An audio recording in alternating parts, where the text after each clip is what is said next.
The hot stove. It's finally starting to heat up. And the White Sox signed Liam Hendriks to a big contract.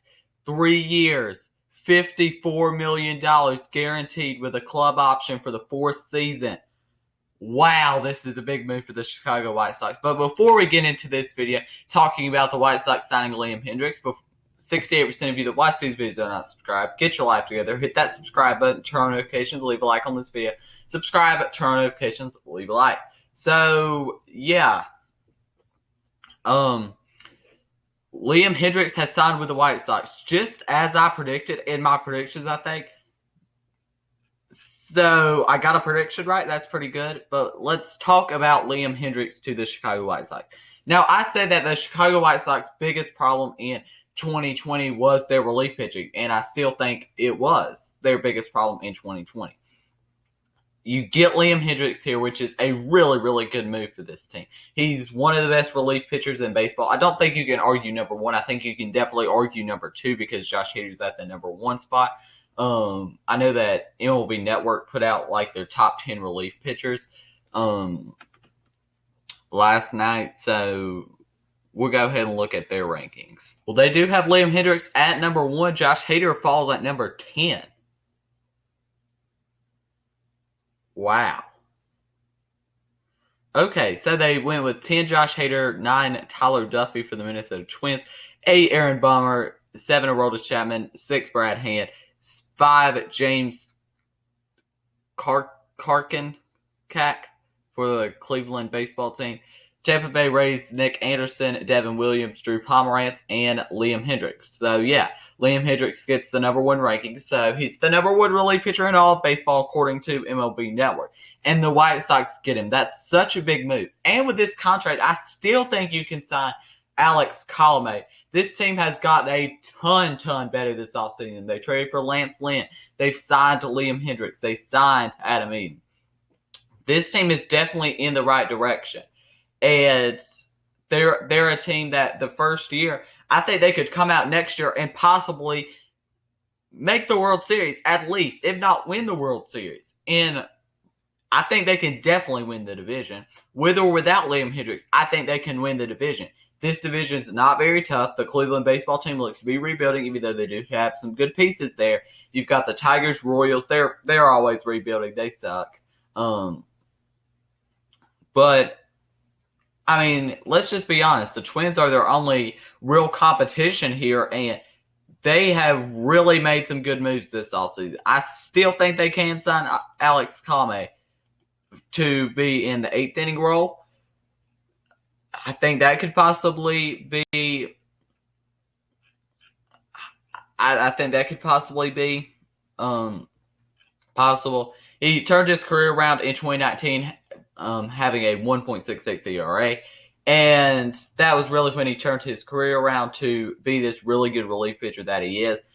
And this is a huge move for the White Sox and a huge move for the AL. Totally. Let's go ahead and talk about the winners and losers of the signing.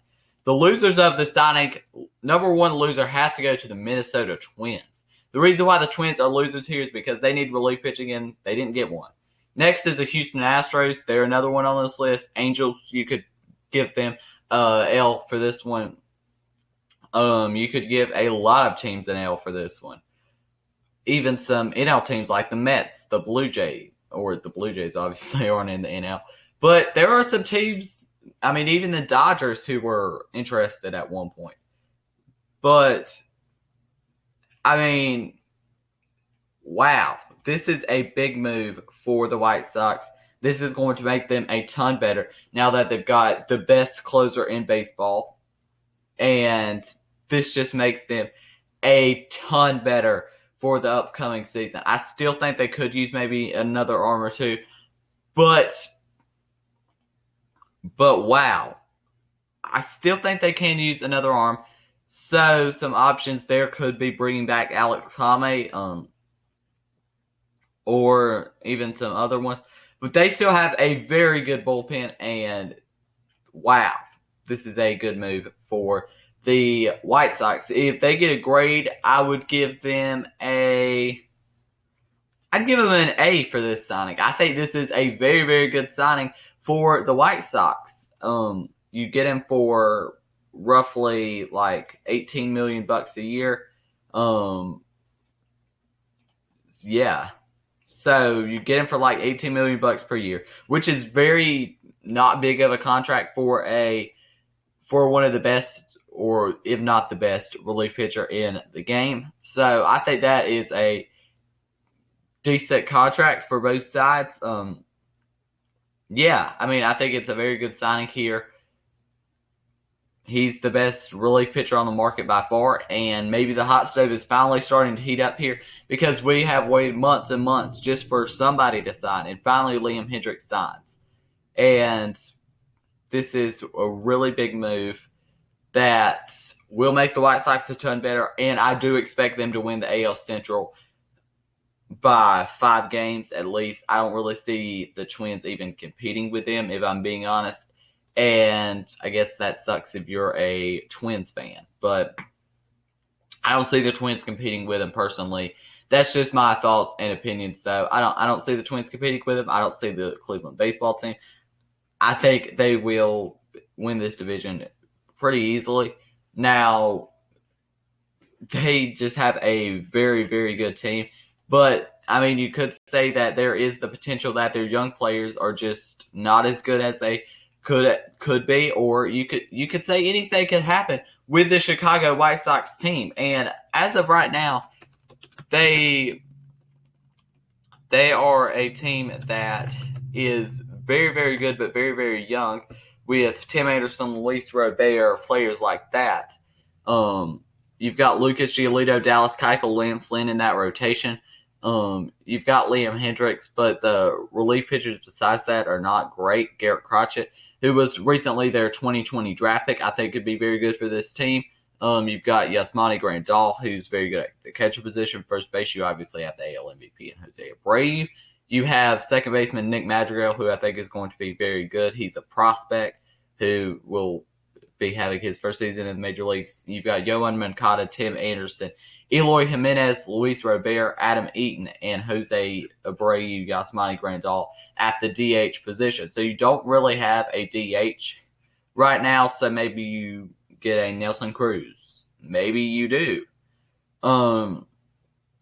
But this team is in very good shape right now, and even Andrew Vaughn could come up at first base, which could mean Jose Abreu could play DH, but they still need some relief pitching. I don't think that's much of a question. Liam Hendriks is a great, great pickup for this team, but they still could use some relief pitching. There's a lot of options out there for them to sign some relief pitching. They're one of the teams that are making moves this offseason. Watch out for the White Sox to possibly go to the World Series this upcoming season. This is a big, big move. Grade for the White Sox gets an A. Very good move. Yeah, that's going to be the end of this video. If you enjoyed it, make sure you leave a like, subscribe, turn on notifications. Hot stove is finally starting to heat up. Maybe we get some more news soon, because this offseason has still been very, very slow. Thank you for watching, and peace.